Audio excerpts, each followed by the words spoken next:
não é de ninguém, não é da Frelimo, a democracia não é da Renamo, a independência é dos moçambicanos, a democracia é dos moçambicanos. Portanto, não devemos desistir de Moçambique. E este é o espírito motivador também que está por detrás destas conversas. E intervir para melhorar as nossas condições de vida através dos instrumentos que temos do governo, tentarmos influenciar no espaço que nos é permitido, que nós temos, e por qual podemos lutar para ampliar até, para melhorar as condições nossas e de futuro. Então, o que é que vamos tratar e durante quanto tempo? Este aqui é um ponto fundamental. Nós vamos tratar do PSOE, Plano Econômico e Social, e do Orçamento de Estado de 2025. E a minha disposição é tratar isso numa série de sessões quinzenais ou mensais durante os próximos 2, 3, 4 meses. É por isso que eu estava a dizer que eu não tenho veleidade nenhuma de esgotar os problemas do orçamento aqui. Vamos pegar, de cada vez, vamos pegar uma parte. Vamos pegar um assunto. E vamos tentar aprofundar e analisar e dialogar à volta dele. E nesse processo irmos resolvendo todas as interrogações que nós tivemos. E como é que vamos fazer isso? Vamos fazer isso de vez em quando, com as minhas conversas aqui, como vou fazer hoje. Mas eu sempre estarei aqui, mesmo que não seja eu o interveniente principal, sempre estarei aqui, porque é o espaço que me emprestam, que me oferecem, para o qual me convidam. E vamos algumas vezes tratar de aspectos de âmbito nacional, não é? Sobre o orçamento e o plano econômico e social. Algumas vezes vamos tratar de aspectos de âmbito nacional, dívida, mas algumas vezes vamos tratar de assuntos muito específicos de uma província ou de um distrito. Nós queremos descer a este detalhe, ou até mesmo de localidade, ou até mesmo de município. E queremos tratar isto não só comigo, eu a ler as coisas, vir aqui fazer o tipo de interrogações e tentar animar o debate como vou fazer hoje. E também hoje vamos tentar ter uma interação virtual com as pessoas. Vamos fazer isso, mas também vamos convidar pessoas para virem aqui dialogar comigo também. E fazer-me perguntas, e fazer-me críticas, e dizer-me estás errado, não sei o quê. Portanto, são uma sequência de conversas que nós temos, mas a primeira fase é que nós queremos cobrir o Plano Econômico e Social, PSOE 2025. E à medida que os relatórios de execução orçamental e de implementação vão saindo, também vamos entrando nesse debate. Vamos perguntando às pessoas lá no distrito, essa coisa que nós vimos no plano, no orçamento, que diziam vão fazer estrada aqui, vão fazer campanha ali, vão fazer... O que é que aconteceu nesse trimestre? Aqui dizem isto, e estes são os resultados. Ou então, vejam lá aí o que é que está a acontecer e vamos dialogando sobre estas coisas, coisas que estão no plano, coisas que estão no orçamento, coisas que deviam estar no plano e as pessoas vão falando e vão dizendo se é realmente um plano e um orçamento que responde às suas necessidades nos seus locais, na província, no distrito, na localidade. É esta dinâmica que durante os 3 meses vamos tentar ter à volta deste assunto do plano econômico, social e do orçamento. E quando sair a proposta do orçamento para o ano de 2026, vamos pegar nele também. Aí já não vamos ter muito tempo. Talvez vamos ter 2 semanas, porque quando eles depositam a proposta no Parlamento, é nessa altura que nós devemos pegar nela e debater, mas agora, nessa altura, já seremos todos especialistas nessa matéria, quase. Porque teremos andado uma viagem longa com este orçamento. Vamos ver com que linhas se cose um orçamento, um plano econômico e social no detalhe, e aí já estaremos em condições de rapidamente tentarmos influenciar os deputados, o Parlamento, darmos o nosso feedback para que o governo faça aquelas coisas que nos interessa fazer. Ia fazer alguma pergunta? Claro, doutor Tibana, muito obrigada por esta riquíssima introdução. Mas antes mesmo de entrarmos para a nossa questão fundamental, em que há no Orçamento de Estado, eu gostava de perguntar ao doutor Tibana, por que saber sobre o Orçamento do Estado é importante para o cidadão? Porque o orçamento é a expressão financeira do plano econômico e social. É por isso que nós não vamos só tratar do orçamento. Aliás, nós vamos tratar mesmo do plano, porque o próprio plano já tem as indicações de quanto é que se vai gastar. Depois, o orçamento põe isso na forma de lei, numa forma sistemática e tal. Mas como vamos ver, o próprio plano econômico e social, e é a maneira correta de fazer isso, eles dizem que é um programa, é um orçamento programático, porque se baseia num programa que está inscrito no plano econômico e social. Portanto, é importante saber, porque não é só uma questão de há dinheiro ali, há dinheiro lá. É importante saber porque esse dinheiro vai fazer alguma coisa que deve transformar as nossas vidas, deve melhorar as nossas vidas, as vidas das comunidades e tudo isso. Portanto, é um instrumento que não é técnico, simplesmente para os técnicos lá das finanças, mas é um instrumento que nós, os cidadãos, devemos dominar ao nosso nível, em função daquilo que há de nos trazer, em função daquilo que promete nos trazer, em função daquilo que o governo nos diz que vai fazer com os nossos impostos e com a ajuda externa que nós recebemos. Portanto, é um documento extremamente importante, é um ponto de entrada para os cidadãos, diretamente, quando se lhes é dada a oportunidade, e através dos seus representantes no Parlamento, e é por isso que nós temos que estudá-lo e falar para os nossos parlamentares, dizer a eles o que é que nós achamos disso, que é para eles, quando forem lá debater e votar, saberem. Muito bem. Doutor Tibano, o que há para hoje no orçamento do Estado para 2025?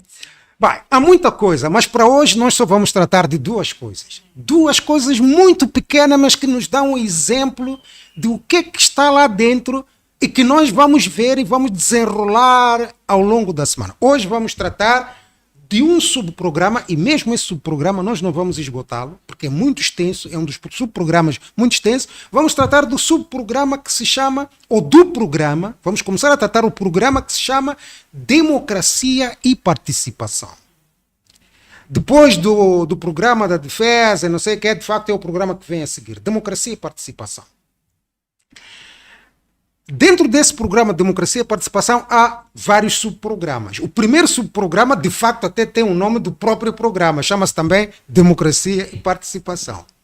Depois tem um outro programa que se chama Registro e Identificação de Pessoas e Bens.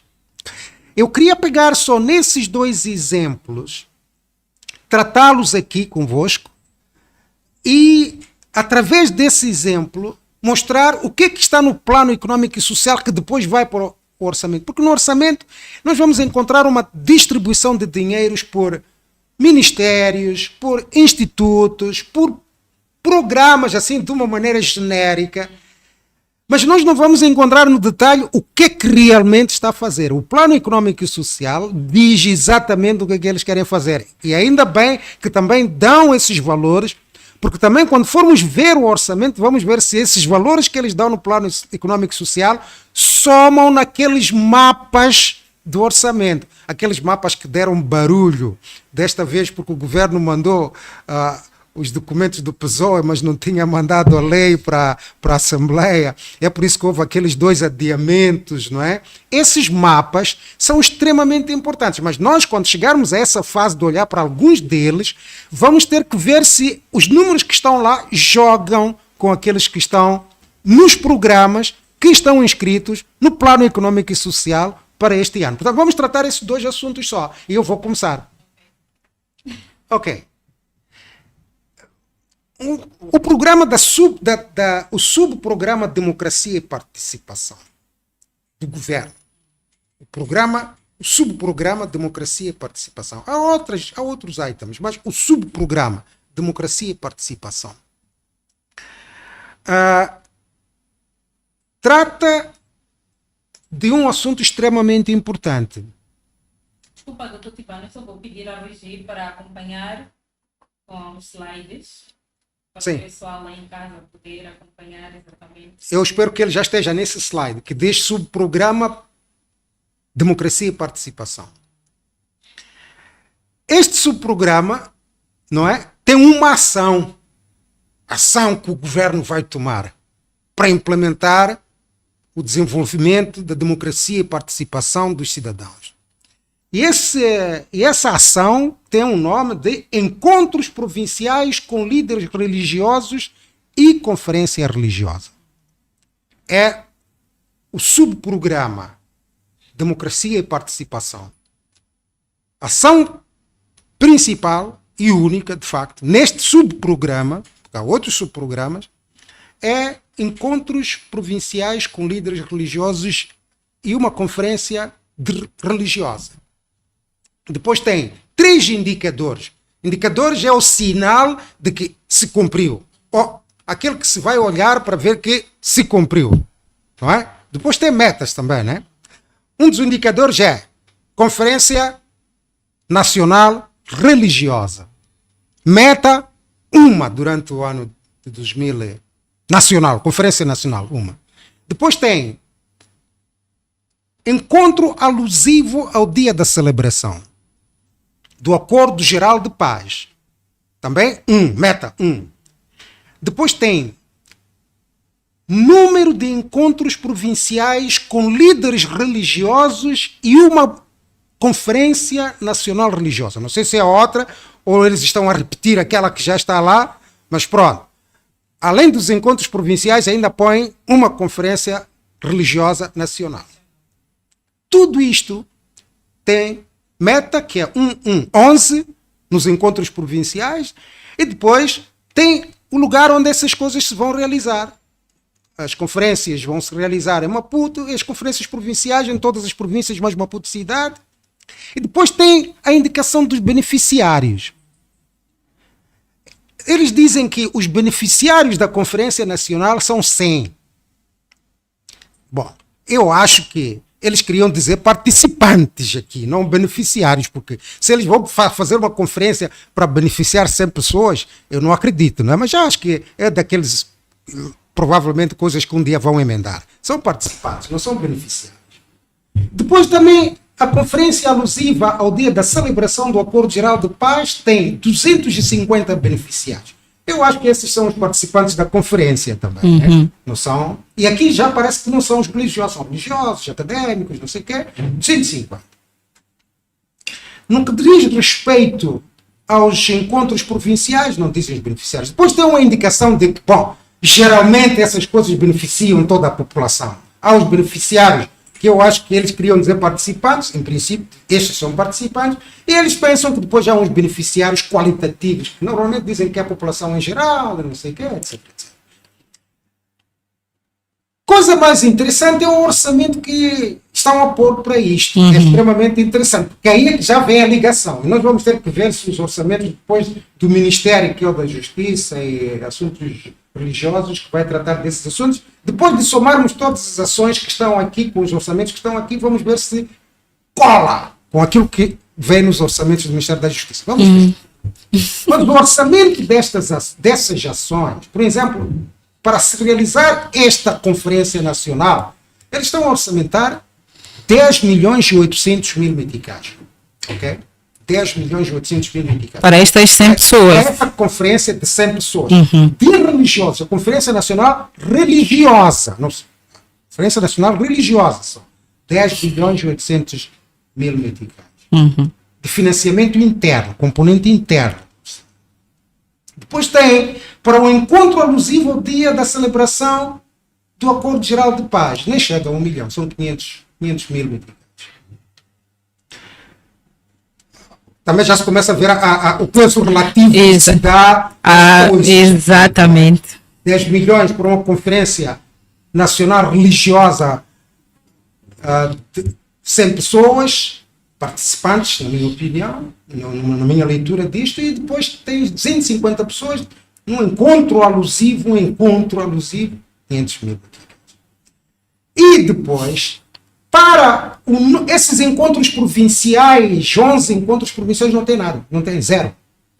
Zero. Não tem aqui, pelo menos no plano econômico e social, não tem nada, zero. Nem de financiamento externo, nem financiamento interno. Portanto, este é o subprograma do governo que se chama subprograma Democracia e Participação. Bom, este é um exemplo do tipo de coisas que, se as pessoas realmente forem analisar o orçamento, vão ver o plano econômico e social, vão ver e que são financiadas por esse orçamento. As grandes perguntas que se colocam nestas coisas é, e pode passar para o slide seguinte. Afinal, o que é democracia mesmo? O que é realmente a democracia? Exatamente. E qual é o estado da democracia em Moçambique? O que é a democracia? Qual é o estado da democracia? Porque quando eu começo a ver uma democracia que é tratada como um assunto de religião, ou um assunto que é de natureza religiosa, e a predominância é tratar isso com os religiosos, e até o assunto da paz é subalternizado, pelo menos em termos de orçamento. Sim.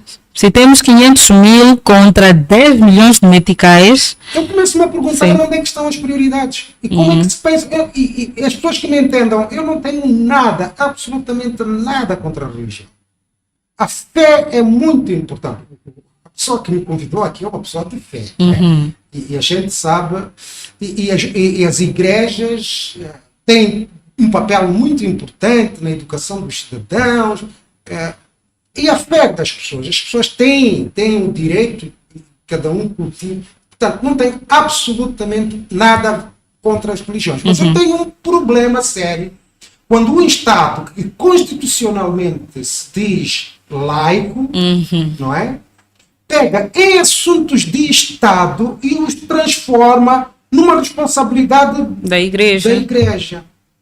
E trata disso como um assunto religioso. As igrejas têm um papel como parte da organização da sociedade, têm um papel muito importante a desempenhar na organização da participação da sociedade, a vida cívica da sociedade. Não há dúvidas disso. Mas quando o Estado diz que tem um subprograma, porque é verdade que nesta democracia a participação, grande programa, há outros subprogramas. Mas quando denomina e foca este subprograma, até podia dizer subvenção às igrejas, à atividade das igrejas. Olha, eu quando escrevi o orçamento, quando contribuí para o Parlamento, o manifesto do Venâncio, uma das coisas que eu lhe disse e escrevemos lá no orçamento dele é: ponha uma linha no orçamento, se você for presidente, que vai ser utilizada para subvencionar, para subsidiar a atividade das organizações da sociedade civil. Incluindo as igrejas. E eles vão apresentar programas, e vão concorrer, e vão pedir, vão solicitar. E existe em todo o mundo, os governos apoiam as organizações da sociedade civil, organizações cívicas e isso tudo. Não é isto. Não é isto. Porque isto não está aberto a qualquer um, está aberto a religiosos. A O religiosos. Congresso Nacional de Religiosos. Quem não é religioso, não sei se vai entrar lá. E peco em dizer, talvez, somente aos líderes religiosos. Também os líderes religiosos. Portanto, é problemático este tipo de coisas e os valores não são irrisórios, porque nós depois vamos comparar estas coisas. Portanto, um Estado laico, um orçamento, um plano económico do Estado laico que se apresenta desta maneira começa a ser problemático. A questão é, o que é realmente a democracia e como vai a democracia no nosso país? Nós realmente temos indicações. E as pessoas vão dizer, lá está ele com números que vem não sei de onde. Esses números aqui são trabalhados por organizações extremamente credíveis, que vêm trabalhando nisso há décadas e comparam vários países do mundo. Praticamente todos os países do mundo. Portanto, se Moçambique não quer ser comparado com os outros, o nosso é outro problema. Mas esses indicadores vêm dessas organizações. Num índice que vai de 1 a 10, não é? Em que abaixo de 6 um país é considerado não democracia, Moçambique em 2022 estava nos 5,28. Desceu para 3,51 e 3,38. Quer dizer, se nós formos tomar em conta estes indicadores de democracia que comparam vários países e mediram, e eles, para fazerem isto, tiraram muita informação aqui de Moçambique, tanto de pessoas como de organizações. Portanto, este é problemático. Mas a democracia tem muitas dimensões. A democracia, este é um índice agregado. A democracia tem muitas dimensões. A democracia tem a ver com direitos. Tem a ver com a representação. Tem a ver com a participação. Tem a ver com a legalidade. Portanto, quando eles dizem que nós descemos, significa que em todas essas dimensões nós temos problemas, ou pelo menos em algumas temos problemas. E isto é um aspecto extremamente importante que nós vamos ver, não é? Nos slides seguintes. O que é, afinal, a democracia? É aquilo que eu estava mais ou menos a escalpelizar agora. Mas se nós formos ver a história democrática de Moçambique, pelo menos medida destes indicadores, desde 1975. É extremamente interessante, não é? A participação, a representação dos moçambicanos no poder até 1975 era zero, não é? E por estas medidas, por estes indicadores, o grau de representação até 1990, quando nós não tínhamos um regime democrático, Exato. era considerado nulo. Mas depois dispara, naturalmente, nunca passa de 0,5, mas pronto, aumenta dramaticamente. Só que a partir de 95, 96, 2000, nós começamos realmente a regredir. Os nossos índices de democracia, tanto de participação, como de legalidade, como de direitos, como de representação, começam a decair. Em termos de legalidade, isto é extremamente interessante. Em termos de legalidade, o grau de legalidade que existe agora não é muito diferente do grau de legalidade que existia no tempo colonial, pelo menos por esses indicadores, o que é extremamente sério. Porque nessa altura também havia problemas de legalidade. Mas o mais interessante é que não é muito diferente. A nossa legalidade não... A maneira como se observam as leis, se implementam as leis, não sei o que é, o grau de cumprimento de lei, de prevalência da lei na sociedade não é muito diferente daquilo, por esta categoria de indicadores, daquilo que existia no tempo colonial, que é muito sério. Portanto, nós temos que ter muitas preocupações com isto, sobretudo quando olhamos para a nossa história, digamos assim, do período em que nos consideramos que entramos na rota da democracia. Exato. Que é isso que nós devemos dizer. Ok, vamos esquecer o passado, antes de 90. Já sabíamos que era um outro regime, as liberdades democráticas não eram tão definidas como são definidas hoje. Alguns vão dizer que assim também havia democracia, porque as pessoas iam lá e levantavam a mão. Mas democracia não é só levantar a mão, não é? Como vimos, não é? A democracia não é só votar, mesmo quando o voto é sufrágio universal, secreto, tudo isso, a democracia não é só isso. A democracia tem essas outras dimensões. E há muita coisa a ver com isso. Porque a representação, por exemplo, exige que haja partidos políticos que nós temos, não é? Mas também exige que esses partidos políticos sejam democráticos. E nós sabemos que alguns dos partidos políticos que nós temos não têm práticas democráticas. Isso também é um indicador que entra, porque as pessoas podem dizer, mas então representação, nós temos uma assembleia, as pessoas votam, as pessoas dizem que não estão representadas, as pessoas que responderam a esses inquéritos dizem que não há representação suficiente, porque também dentro de alguns partidos, mesmo esses partidos que vão às eleições, mesmo alguns deles não têm democracia, não praticam efetivamente a democracia. Tem que ter um governo eleito, nós temos, por sufrágio universal, secreto, não sei o que temos, mas as eleições têm que ser credíveis. Nós não podemos ter, e eu espero que ele já esteja nesse slide, nós não podemos ter essa situação de enchimento de votos, não que eu tentei representar com essa coisa aí. Mas também o parlamento que se elege tem que ser um parlamento que realmente funciona de maneira efetiva. Que os deputados que são colocados lá por esse regime em que nós estamos a participar sejam deputados que quando lá chegam realmente tratam de assuntos do povo. Que representem realmente. Que representem o povo. Não para dormir. Ou simplesmente para bater palmas porque o chefe da bancada recebeu a ordem do presidente do partido para ele aprovar, exato. Tem que questionar, examinar o governo. E depois temos que ter direitos. Quando nós dizemos que temos democracia, temos que ter direitos, temos que ter liberdades civis, direitos civis. Temos que ter acesso à justiça para que esses direitos possam ser defendidos também. Para que haja respeito pela lei. Temos que ter igualdade política, oportunidades políticas para todos, de exercício de atividade política para todos. Isso é que é democracia. Temos que ter também o bem-estar básico, faz parte económico, faz parte do direito humano ter liberdade económica, praticar atividades económicas legais. Não é? E estas coisas têm muitas mais coisas que vêm lá por trás, que eu não vou elaborar agora. Não preciso de elaborar, não preciso de fazer aqui uma lição académica do que é democracia, mas é para dizer simplesmente que a liberdade de associação, a liberdade de expressão, a liberdade de imprensa, a liberdade de religiosa, a liberdade religiosa, ela própria, faz parte dos direitos das pessoas. E a liberdade de movimento. Que eu não tenho que ter nada que me constreja os movimentos desnecessariamente. Não pode haver nada.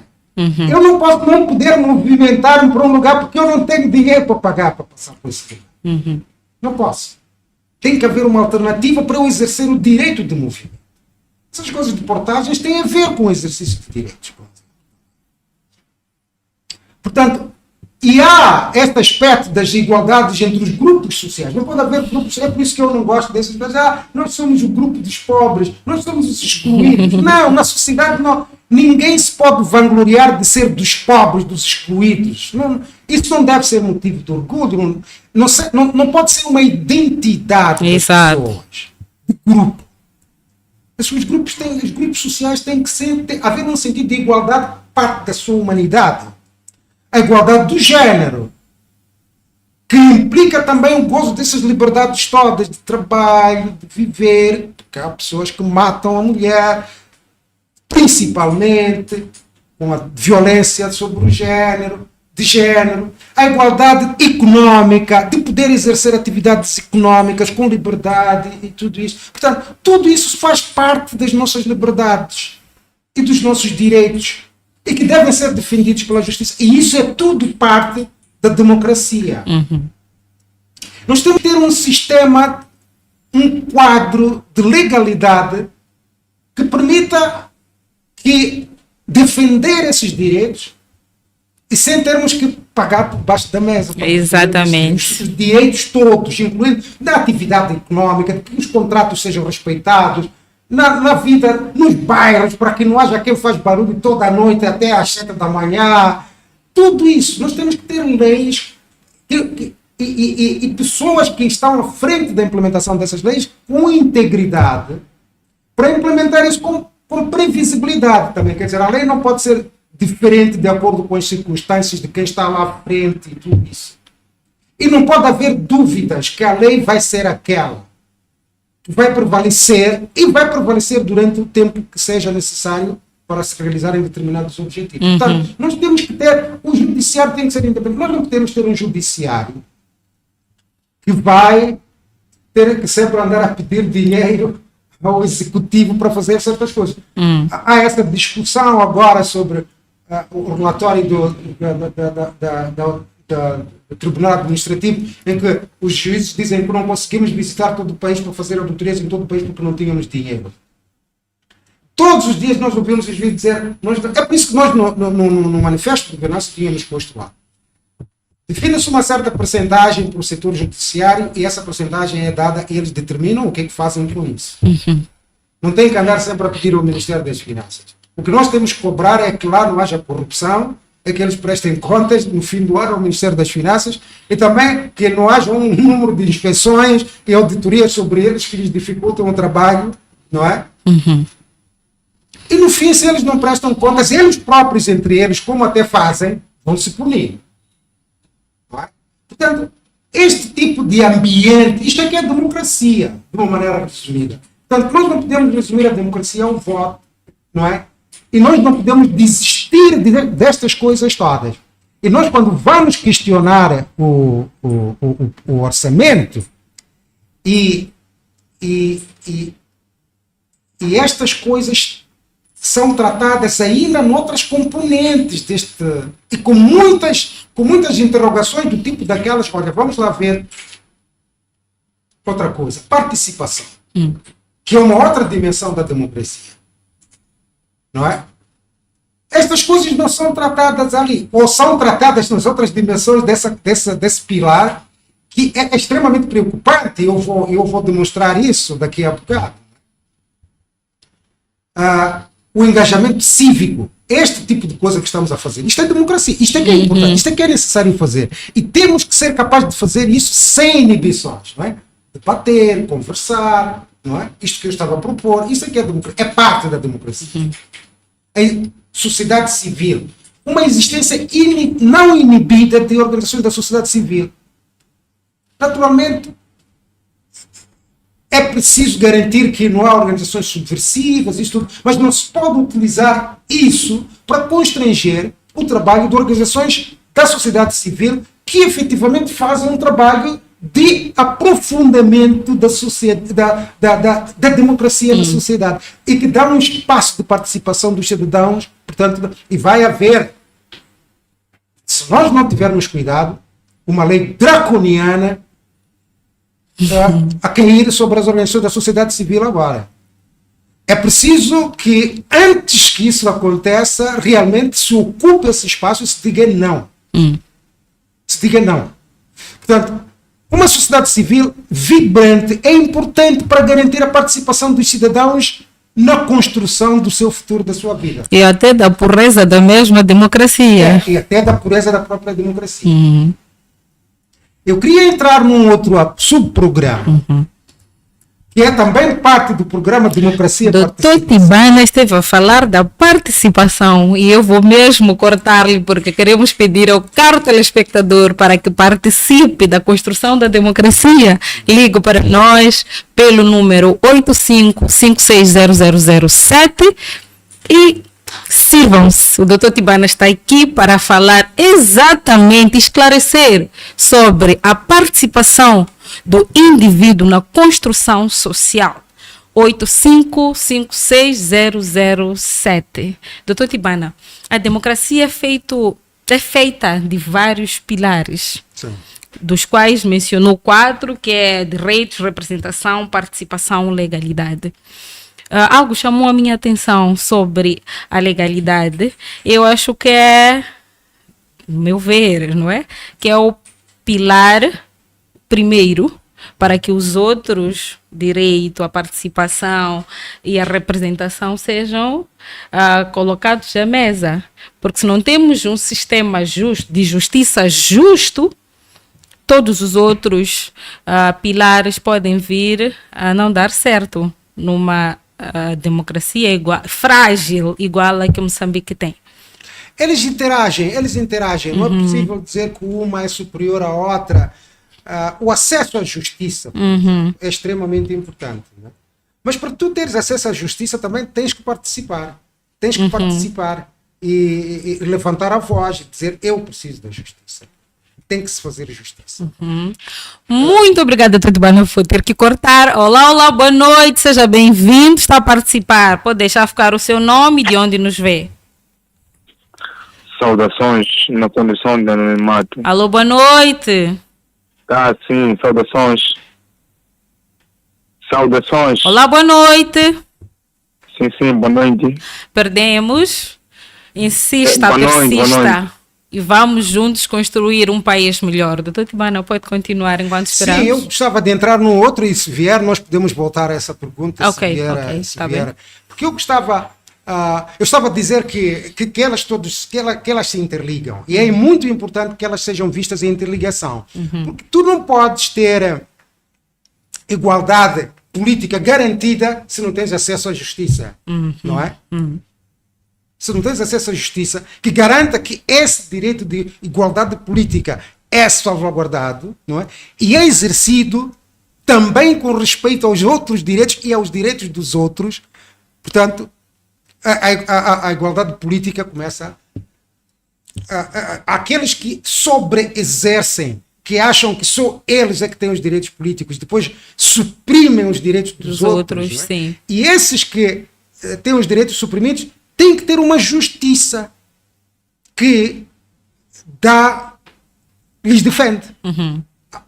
E a legalidade implica que quando eles vão aos tribunais, o juiz tem que ser suficientemente independente para não... Tem que ter recursos, o tribunal, os advogados do Estado, sobretudo aqueles que têm que defender os que não têm meios para se defender, não é? Tem que poder fazer isso com independência e não medo de que se eu defendo os direitos desse cidadão, eu vou sofrer represálias, Exato. a minha carreira está. Portanto, todos eles se interligam. Não é? Portanto, é extremamente importante ver tudo isto como um ecossistema, porque senão vamos ter uma situação que o mais importante é votar. Já votou, pronto, já exerceu a sua democracia. Por quê? Porque não está ligado com a participação. Vais votar, mas não tens direito de sair para a rua manifestar. Votaste, pronto, fica aí. Né? Não podes ir dizer, não, mas essa votação foi errada. Ou dizer, não, mas ali disseram que iam construir a estrada e... mas não fizeram. Exato. Portanto, um direito tem que ser suportado por outro. Olá, boa noite. Seja bem-vindo, está a participar. Deixa ficar o seu nome e de onde nos veio, desde que esteja à vontade. Boa noite. Olá, boa noite. Sim, conseguimos lhe ouvir. Seja bem-vindo.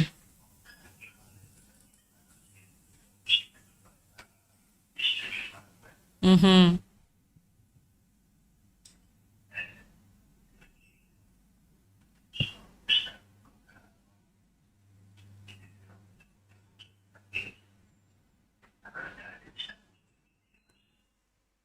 Hum.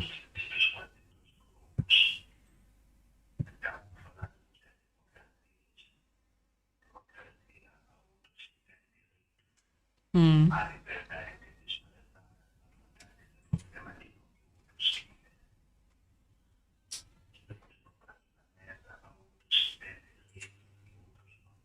Uhum.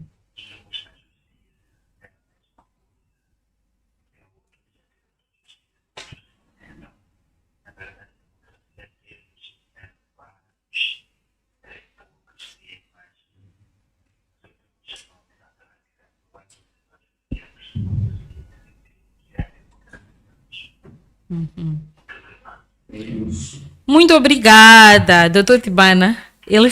O nosso telespectador estava a concordar com a última expressão que esteve aqui a dizer de que se é lei, deve ser para todos.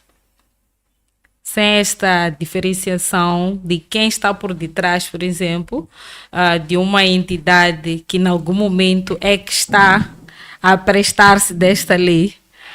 Será que em Moçambique, como ele esteve a dizer, podemos chamar ou dizer que existe esta justiça justa, olhando para quem faz a justiça e quem pede por justiça?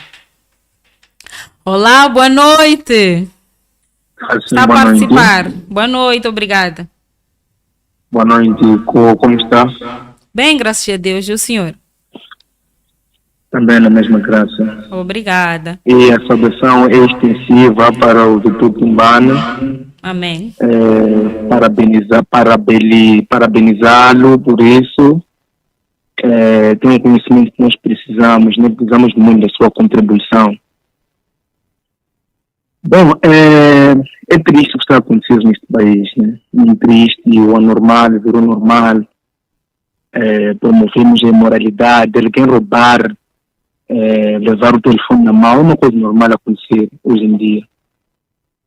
E dizer o seguinte, que eu sou apoiante de VM7, dou-lhe força, ele não deve desistir mesmo, não pode desistir. Eu me inspiro muito nele.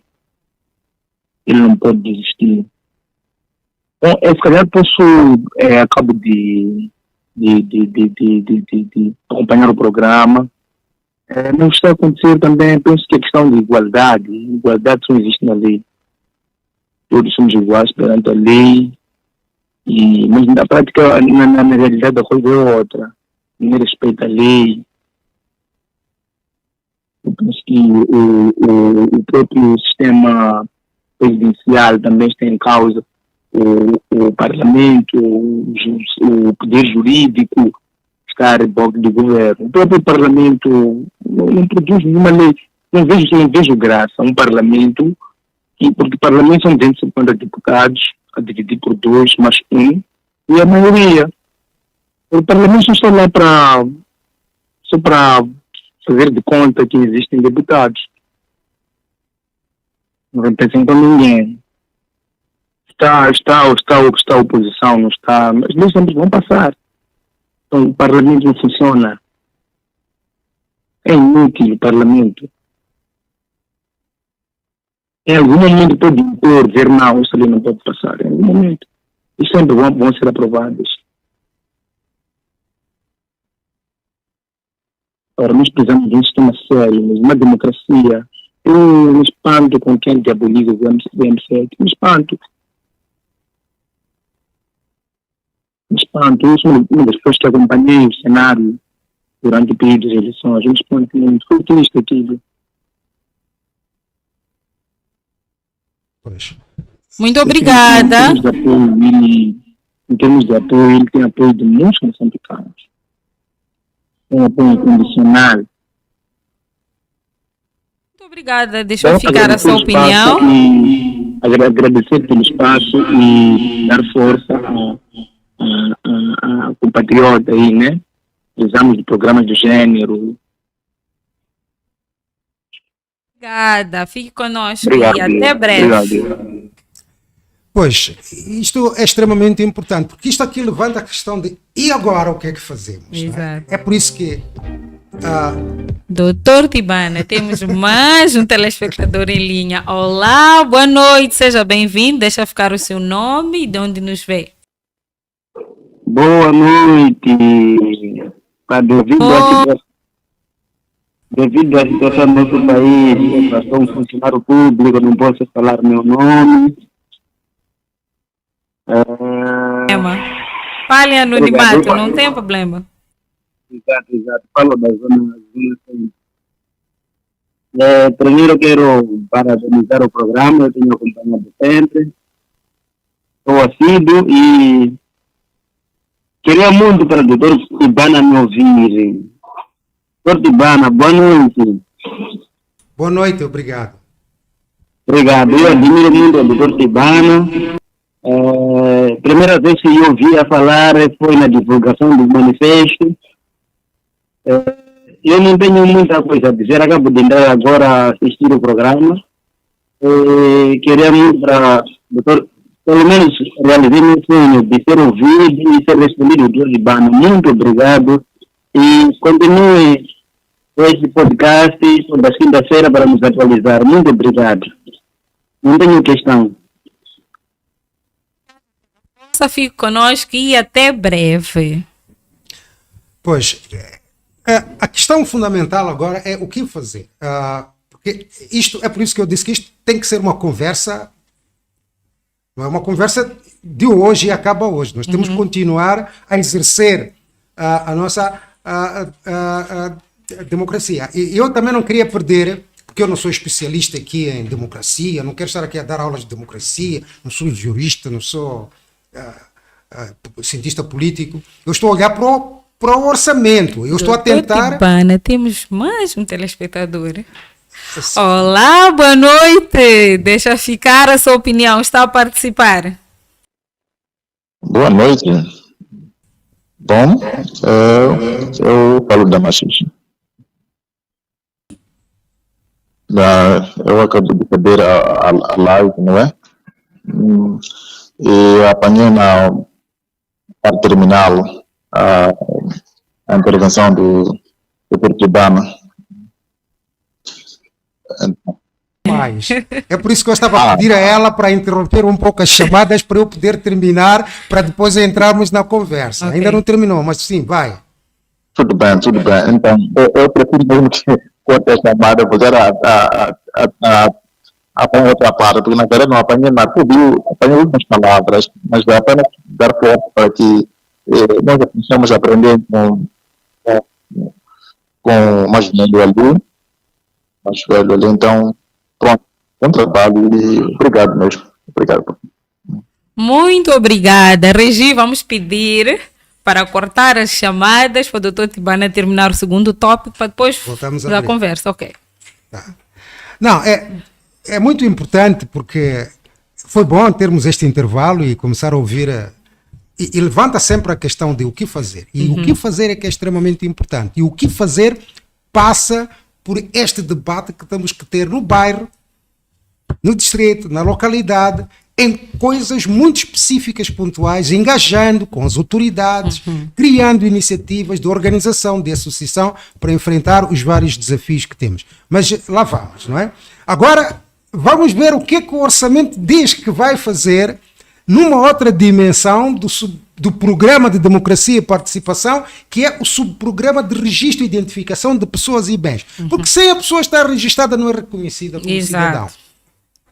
As crianças que nascem, as pessoas que vão votar, têm que ser reconhecidas. Os direitos de acesso a determinados serviços, educação, saúde, passam até por você ter que comprovar a existência com um documento como cidadão. Portanto, o bilhete de identidade, a cédula e tudo isso são coisas muito importantes. E o governo tem estado a fazer muita coisa para garantir que os cidadãos têm essa documentação. Mas ainda estamos longe disso, né? De termos conseguido realmente uma boa cobertura. Eu, por acaso, ia trazer aqui uns indicadores, e se calhar vou pôr num outro dia, uns indicadores de qual é a cobertura que nós temos neste momento de registro de cidadãos, usando as estatísticas do governo de Moçambique, que existem, né?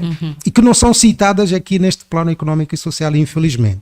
Como ponto de partida e para definir as metas e os indicadores, portanto, de realmente produto ou resultado ou impacto que nós queremos ter do uso destes dinheiros. Mas tem aqui este subprograma de registro e identificação de pessoas que tem uma ação, tem 1, 2, 3, 4, 5 ações.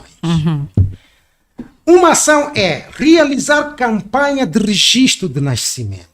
Eu sei que há campanhas de registro de nascimento anualmente que se realizam para aí. Vão para os bairros, fazem um registro das crianças que nasceram, etc, etc.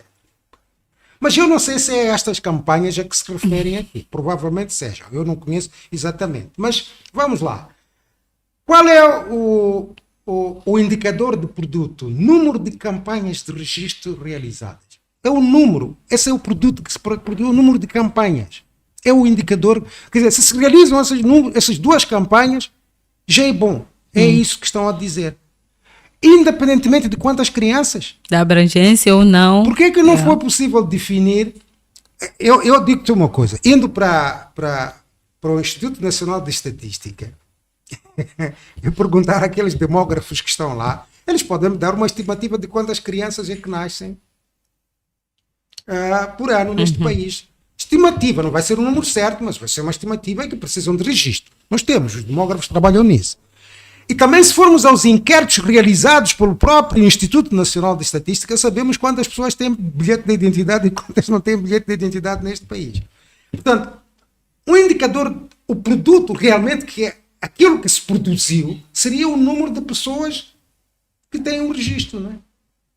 Agora, campanha em si... Bom, pronto.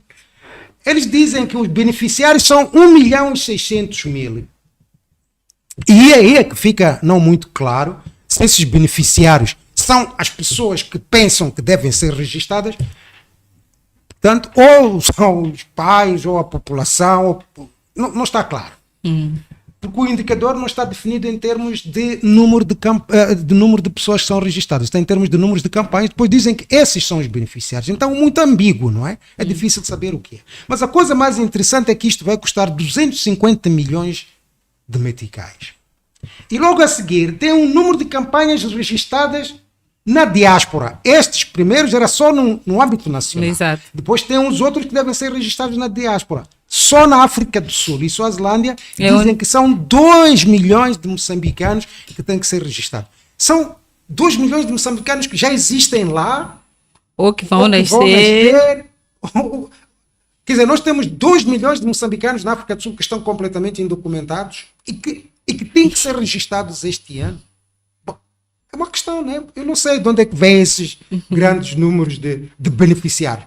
Se é que se é que os tais beneficiários são os tais que devem ser registrados, ou são, é muito ambíguo, porque o que eles chamam de resultado é de facto o número de campanhas e não o número de registrados. Então, beneficiados a gente não sabe o que é. E este aqui custa 2 milhões. Quer dizer, tu vais registrar em Moçambique, vais fazer um registro de nascimento de 1.600.000 pessoas e vais precisar de 250 milhões de meticais. E vais para a África do Sul e a Suazilândia registrar 2 milhões de pessoas e vais precisar de 2 milhões de meticais. Quer dizer, as coisas aqui... E mais uma coisa interessante é que o registro dos moçambicanos ao nível nacional é financiamento externo. O registro dos moçambicanos ao nível nacional, neste programa, é feito por financiamento externo. Quer dizer, não é o próprio dinheiro do governo. Vai procurar dos doadores para financiarem o registro dos moçambicanos ao nível nacional. Mas aquele de financiamento do registro dos que estão na África do Sul, na Suazilândia, é interno. Então aqui também as coisas não são. Bom, mas há outro indicador que a mim me criou uma moça na cabeça. Né? Esse, por exemplo, de criar postos de registro civil nas unidades sanitárias. Né? Criar postos de registro civil é um dos indicadores, não é? É uma das ações, não é? Das ações. Criar postos. O indicador de produto são 5 postos. 5 postos. A nível nacional. Número de postos de registro civil abertos nas unidades nacionais. Indicador de produto, 5. Eu tive que ir às estatísticas do Ministério da Saúde e ver quantas unidades sanitárias é que nós temos no país. E também me pergunto, será que estes 5 são os últimos 5? Porque, de acordo com as estatísticas do Ministério da Saúde, que eu fui buscar no website do Ministério da Saúde, no documentos do Ministério da Saúde, janeiro de 2024, havia 1.656 centros de saúde, que é o nível mais básico, centros de saúde, 1.656. Postos de saúde, 131. Hospitais de todos os níveis, centrais, hospitais, não sei o que, 69. Total das unidades sanitárias, 1.856. Quando eles dizem que vão criar 5 unidades, 5 postos de registro civil abertos nas unidades sanitárias, será que eram os últimos 5 que faltavam nestes 1.856? Nestas 1.856 unidades sanitárias? Há certas coisas. E os valores que estão envolvidos nisso, bem, não são... Eu não gosto de dizer se são astronómicos ou não são astronómicos. Mas pronto, é a dimensão das 5 unidades. São 8.568.000 meticais. O que significa que cada uma dessas unidades de registro está a custar 1.714.000. O que é isto? O que é essa unidade? É uma pessoa com uma mesa que está numa unidade sanitária e qual também ainda não sabemos que tipo, de primária, da terciária, é hospital ou é posto de saúde ou é centro de saúde, que tipo de unidade sanitária onde eles vão pôr isto? 5 em todo o país. Em que distrito, em que província? E tens 8.856.000 meticais lançados aí. E tu tens no programa todo uma série deste tipo de coisas, de espalhar pó aí, não é? Praticamente assim, que tu não consegues perceber, mas onde é que isto vai dar? E os indicadores de produto, aquilo que eles chamam de produto, não te dizem realmente qual é o impacto que isso vai ter nas pessoas. Agora, eu fiz algumas contas. Só dentro mesmo destes limites, eu disse, ok, apanhei o número de custo de cada uma dessas unidades. E eu comecei a perguntar, ok, se cada unidade custa 1.714.000, aqueles 250 milhões de meticais para a campanha, se fossem utilizados para criar postos de saúde, estes postos, não é? Estes postos, ao custo de 1.714.000, quantos postos havia de criar? De registro. Havia de criar 146 postos. 146 postos é mais do que o número dos postos de saúde. Exato. O que significa que havia de cobrir 131 postos de saúde e sobrar. E se cobre 131 postos de uma vez, num ano, e sobra, o que sobra podia cobrir o trabalho de campanha. Por campanha é o quê? Não sei. Bom, talvez é mobilizar, mas também registar, certamente, eu acredito.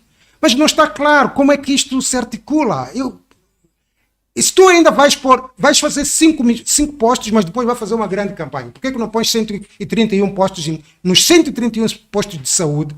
Porque os postos de saúde estão lá, não é? Estão lá. Ou então fazes um esforço, não é?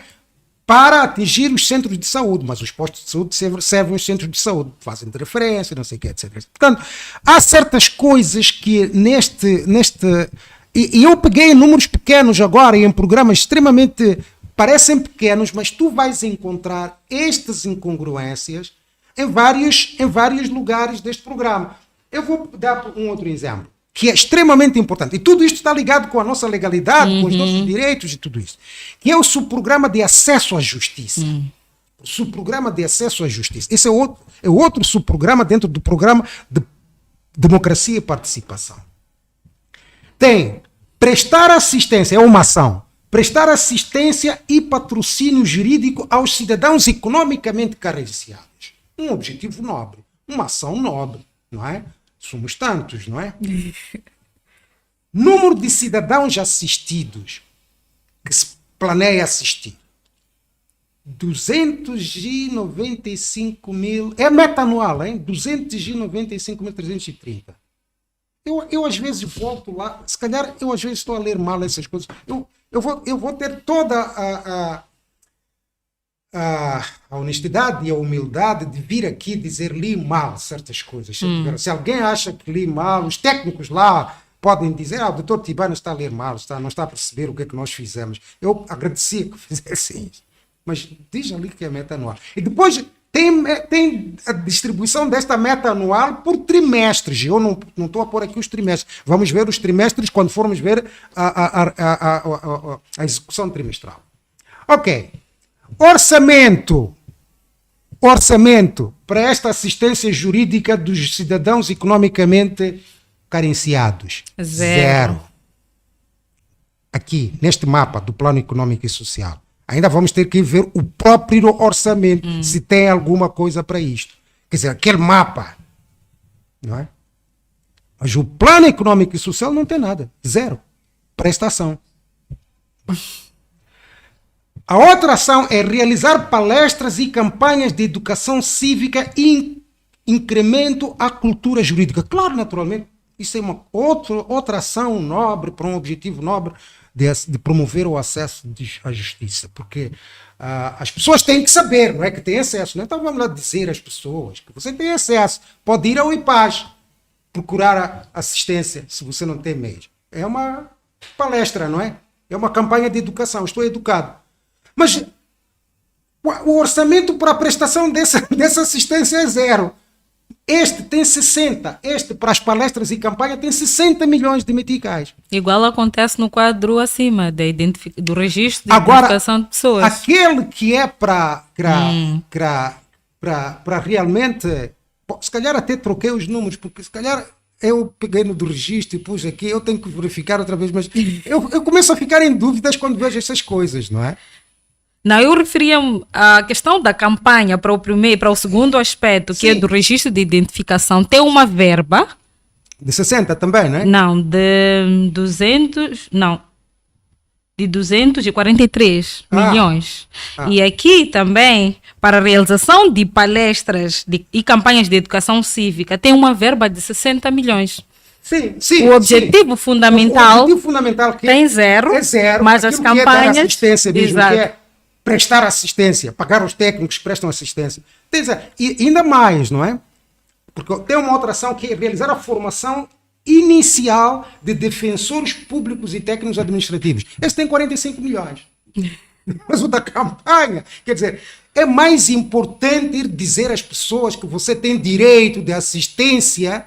Mas na hora de dar... Há quantos anos é que nós temos essa Constituição? E essas leis que nos dão esses direitos para passarmos esse tempo todo a utilizar mais dinheiro a dizer às pessoas que têm esses direitos, mas a pôr pouco dinheiro na efetivação prática. Bom, estes são os problemas que eu encontro. Eu estou a analisar orçamento, eu estou a analisar plano, não estou a falar... de fazer teoria de justiça, não sei o que, de direitos. Por que, por exemplo, não puseram 50 milhões na assistência e patrocínio jurídico e depois 10 milhões nas palestras e campanhas que já davam um certo balanço? Tá, bom, pronto, porque ainda tem muita gente que precisa de ser educado, precisa de saber que existem essas oportunidades e tudo mais. Bem, este é o tipo de conversa que eu quero ter nestes podcasts. Este é o tipo de conversa que eu quero ter com os meus concidadãos. Para construirmos essa cidadania. Porque agora, o que nós temos que fazer com isto é, lá no distrito, lá,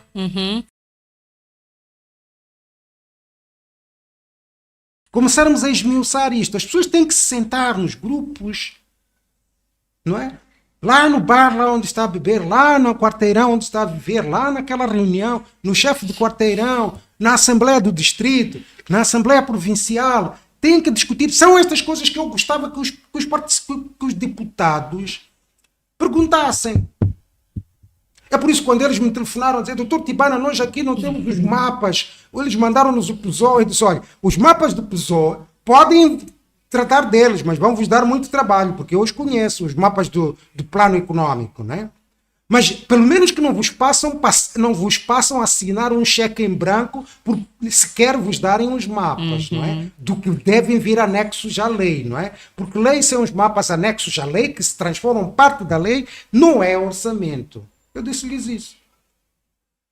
Mas na realidade, o Parlamento devia ter tido tempo de escrutinar isso. E os deputados que nós colocamos no Parlamento, ou que os partidos colocam nos Parlamentos, porque infelizmente no sistema que nós temos, não somos realmente nós os cidadãos que escolhemos quem é que vai para o Parlamento.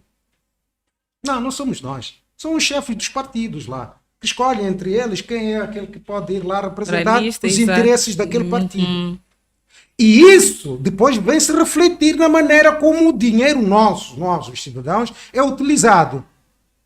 Vão-nos andar sempre a dizer que você tem direitos disto, tem direito daquilo, tem direito daquilo, mas você vai para o IPAG, para a procura de assistência, o IPAG não tem técnicos. O IPAG não tem meios, porque essa parte do orçamento tem zero. Nem sequer externo tem aqui. Nós vamos ter que verificar todos os mapas e analisar estas coisas todas. É por isso que eu estava a dizer desde o princípio que esta conversa é uma conversa. Tem que ser uma conversa mínima, tem que ser uma conversa muito distraída, tem que ser uma conversa muito relaxada, não pode ser uma conversa de zanga. Tem que ser uma conversa que, ao fim dela, depois de 3 meses, nós estamos mesmo em condições, nós, os cidadãos, lá no distrito, lá na localidade, quando ouvimos dizer que o governo já tirou o orçamento para a Assembleia da República, dizer, nós queremos ver esse orçamento, porque nós queremos saber o que é que vem no distrito e como é que o governo... Porque tem coisas aqui que diz, vamos fazer no distrito tal, vamos fazer estrada ali, vamos fazer lá. Ainda vamos encontrar essas coisas todas na jornada que temos dentro dos próximos 3 meses. Eu gostava de parar aqui. As pessoas, os economistas e outros vão ficar muito desiludidos com esta brincadeira. Quer dizer, poxa, nós pensávamos que o doutor Tibana ia falar qual é a alocação que se faz, qual é o estado de déficit, qual é o estado da dívida. Tem essas coisas também. Mas eu não... E vamos falar deles também. Mas o que eu queria dizer é, por detrás desses números grandes todos, quando dizem que há déficit, porque o déficit também esconde certas coisas, né? Quando dizem que há déficit, a receita total é esta, a despesa total é esta. O que é que na realidade compõe isso para chegar a esses números grandes? Porque muitas vezes até, eu pessoalmente, eu digo-te uma coisa, quando me dizem que a despesa é 35% do PIB, eu nem faço ideia, eu sou economista, não consigo fazer ideia. O que é que representa isso? Representa o quê? Eu tenho que ver primeiro em que é que estão a gastar. Estão a gastar em quê? Estão a gastar em escolas? Estão a gastar em estradas? Ou estão a gastar em campanhas e palestras? Quanto é que se está a gastar em... Porque não estou a dizer que as campanhas e palestras não sejam muito importantes. Para nos dar o sentido e a consciência dos nossos direitos. O direito da mulher, por exemplo. O direito de trabalhar. O direito de ter férias para poder amamentar e tomar conta da criança pequena. O direito de ter o apoio do marido para sair e ir trabalhar. O direito da defesa de sua integridade física. O direito até de dizer, eu não quero ter 5 filhos, eu quero ter